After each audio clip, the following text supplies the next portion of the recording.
উতবার কাছে, আর উম্মে কুলসুম রাদিয়াল্লাহু তাআলা আনহাকে রাসূলের আবুল আহাবের তৃতীয় ছেলে উতাইবার কাছে রাসূলের নবুয়ত প্রাপ্তির পূর্বে বিয়ে দিয়েছিলেন। রাসূলের নবুয়তের আগে উতবার কাছে রুকাইয়া রাদিয়াল্লাহু তাআলা আনহা আর উতাইবার কাছে উম্মে কুলসুম রাদিয়াল্লাহু তাআলা আনহাকে বিয়ে দিয়েছিলেন। যখন আবুল আহাবের বিয়াদবির ফলে ওই যে তাব্বাত ইয়াদা আবুল আহাব, পাহাড় থেকে আবুল আহাব যখন রাসূল বলল আলিহাদা জামাতানা, এই জন্য একত্রিত করেছো আমাদেরকে, তাব্বাল্লাকা ইয়া মুহাম্মদ, ধ্বংস হও তুমি মুহাম্মদ। আবুল আহাবের মুখ থেকে নির্গত তাব্বা শব্দটাকে চয়ন করে আল্লাহ তাআলা তাব্বাত ইয়াদা আবি লাহাবিন ওয়া তাব লাগাই দিয়েছে। সূরা নাযিলের পর আবুল আহাব দুই ছেলেকে ডেকেছে, ডেকে বলে, শুনো, তোমরা মুহাম্মদের মেয়েগুলোকে মেরে রক্তাক্ত করে তালাক দিয়ে বাড়িতে পৌঁছাইয়া দিবা। উতবা বলল, আব্বা, দুষ করলে মুহাম্মদ করেছে, তাহলে মুহাম্মদের কন্যা কি অপরাধ করেছে? আবুল আহাব বলে, তুমি যদি আমার কথার অবাধ্য হও, আমি তোমাকে ত্যায্য পুত্র করব, সম্পত্তি থেকে মাহরুম করব। এখানে শিক্ষা, এখানে কি বাঙালি তো শ্বশুরুল্লাহকে ঝগড়া করে বউ কেলায়, এগুলো চিটাঙে নাই, ঢাকার খবর, সবাই ভালো। আবার যৌতুকের লাগেও বউ কেলায়, ঠিক না ঠিক? যে সমস্ত যুবক যৌতুকের নেশায় বউ কেলাও আর শ্বশুর বাড়ির টাকার জন্য হা করে থাকো, ওগুলো বিশ্ব ফকিন্নির পুত। বিশ্ব ফকিন্নির তো বিদেশ যাবি, ও বোর বাপের কি? তুই কি জানি হুন্ডা চালাবি, পালসার, হ্যাঁ, এরপরে হাঁটুডু ব্যাঙ্গার চেঙ্গিস খায় খাবি টালসার। তোর মতো ফকিন্নির করে ফকিন্নি আরেকটাও নাই, ঠিক না? ঠিক। অতএব এখানে আজকে যারা আছো সবাই যৌতুক মুক্ত, ইনশাআল্লাহ। ইনশাআল্লাহ। ধানমন্ডির এক হাজী সাহেব 10টা বাড়ির মালিক, ব্যবসায়ী, মেয়ে একটা। আমাকে এসে বলে, হুজুর, মেয়ের জন্য প্রস্তাব যে করা আসে সব ফকিন্নির পুত। কোটি টাকার মালিক আয়সা বলে গাড়ি দাও, আয়সা বলে আপনার বাড়ি লেখা দাও। আমি নিয়ত করছি কোন ফকিন্নির পুতের কাছে মায়া বিয়ে দিব না।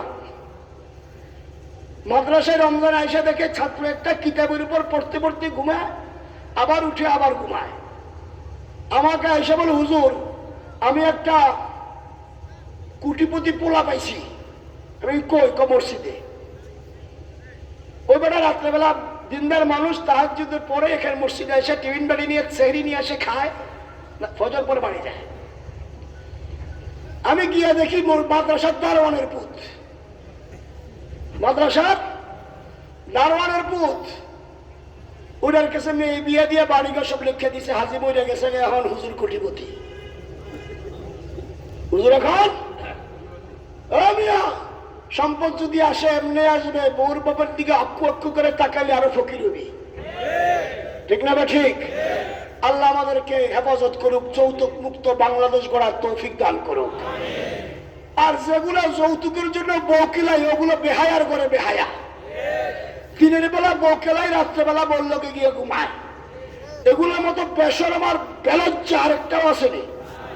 অতএব বউ কেলাবেন না, এটার মতো অসভ্য আর কিছু নাই। আল্লাহ হেফাজত করুক।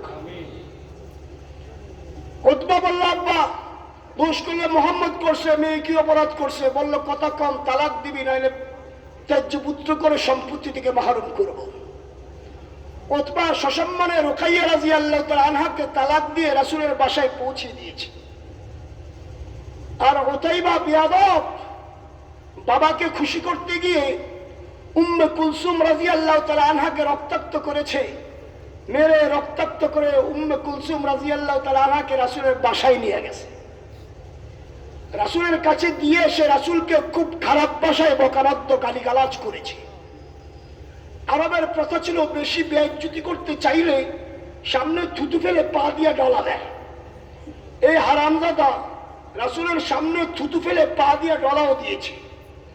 একে তো মেয়েগুলো মোতাল্লাকা, তালাক দিয়ে দিল, আবার মেরে রক্তাক্ত করেছে, রাসূলকে গালাগাল দিয়েছে, রাসূলের সামনে রাসূলকে থুতু ফেলে অপমান করেছে, রাসূলের চোখ থেকে টপ টপ করে কয়েক ফোঁটা পানি পড়েছে। রাসূল একটা আরবি বাক্য উচ্চারণ করেছেন, ওটাইবা চলে এসছে। আয়েশা দেখে আবু জেহেল আর আবু লাহাব এক জায়গায় বসা। আবু জেহেল ডাক দিয়ে জিজ্ঞেস করে, কিরে কি করেছিস? বললো, মুহাম্মদের মেয়েকে তালাক দিয়ে মেরে রক্তাক্ত করে মুহাম্মদের বাড়িতে দিয়ে আসছি। আর কি করেছিস? গালাগালি করেছি মুহাম্মদকে। আর কি করেছিস? মুহাম্মদের সামনে থুতু ফেলে পা দিয়ে ডলা দিয়েছি। মুহাম্মদ কিছু বলেনি, বললো একটু কেঁদেছিল আর একটা আরবি বাক্য বলেছে। কি বলেছে? আল্লাহুম্মা সাল্লি কালবাম মিন কিলাব। ও আল্লাহ, এই জানোয়ারটার জন্য, কুকুরটার জন্য তোমার অসংখ্য হিংস্র কুকুর থেকে একটা লেলায়া দাও। আবু জেহেল ডাক দিয়ে বলে, আবু লাহাব সাবধান, মুহাম্মদ যা করে আর না করে বদদুয়া দিলে কিন্তু কাজে লেগে যায়। বদদুয়া দিলে কি করে? কাজে লেগে যায়। সাবধান, পোলাটাকে সাবধানে রাখো। এখন আবু লাহাব যেখানে যায়, বাচাদন আদরের পুত্রটাকে সাথে করে নিয়ে যায়। গেছে এই যে কয়েকদিন আগে স্বাধীন হইল সিরিয়া রাজধানী দামেস্কে, ব্যবসায়ী গ্রুপ নিয়ে যাওয়ার পর ব্যবসা করছে, ভালো কথা। রাত্রেবেলা সিরিয়ার বাচ্চা দাওয়াত দিছে, দাওয়াত খাইছে।